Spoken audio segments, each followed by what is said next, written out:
Greetings, TheWarOwl greets you, and welcome to another episode of Strat Talk. You may have noticed the new wacky graffiti added to Dust 2 commemorating the Fnatic Firing Squad from the ESL 1 Cologne Grand Finals. Now, I love when Valve does this. It really shows they do appreciate the CSGO community. They serve as a memento of events in Counter-Strike history, and many folks will see them without understanding what they are or why they're there.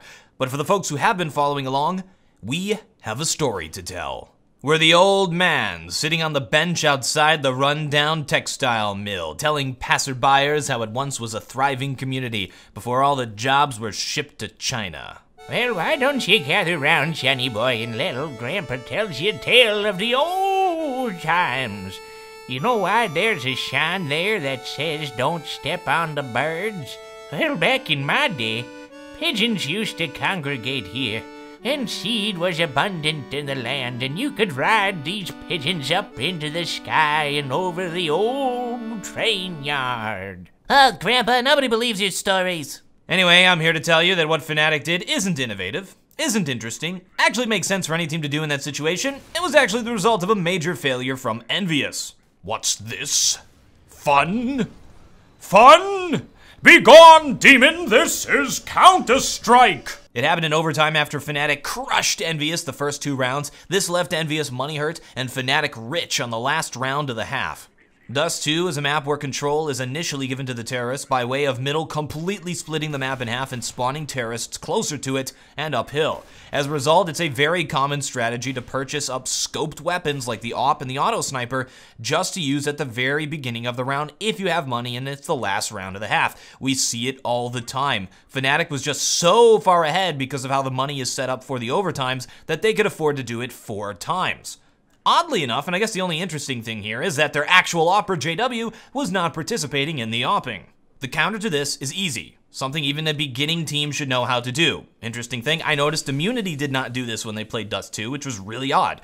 You smoke the cross to deny intel and prevent them from shooting you through the door as you cross. It's standard. I don't know who came up with it first, but EnVyUs is the first team I've seen employ a different, more innovative method to handling this, and that is to use a hand grenade to cross instead of a smoke, allowing them to have an extra smoke as a result. A hand grenade costs the same as a smoke, but each player can only carry a single smoke. The hand grenade creates a brief puff of debris that can be used to deny vision, but then not block off middle so they can use it and use the middle position a little bit later once they've crossed and denied that intel. This round, EnVyUs was very money hurt. They didn't want to use a smoke or nade to cross, so they used something just $100 cheaper, a flash. The strategy was to flash over the top, supposedly hit the mid players, forcing them to stop peeking and stop holding the angle, and if they did keep holding the angle and tried to shoot, try to time it after being flashed, Apex was to peek middle and pick the player doing this.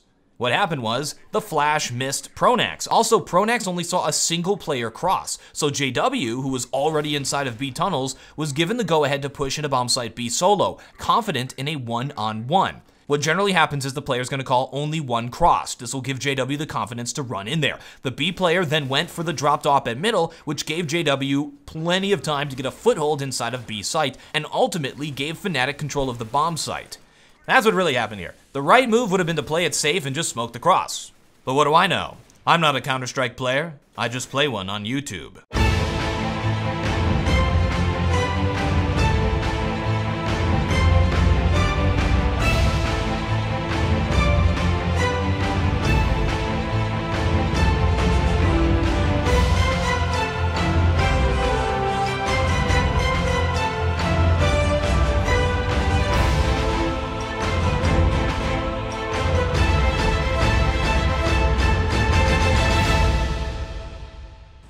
This game is ridiculously fun, by the way, and yes, I destroyed this poor guy. I think they took the ranking system away, so I've been eating noobs. I also heard that it was picked up by MLG or something, which is, they pick up weird games. They picked up Call of Duty, so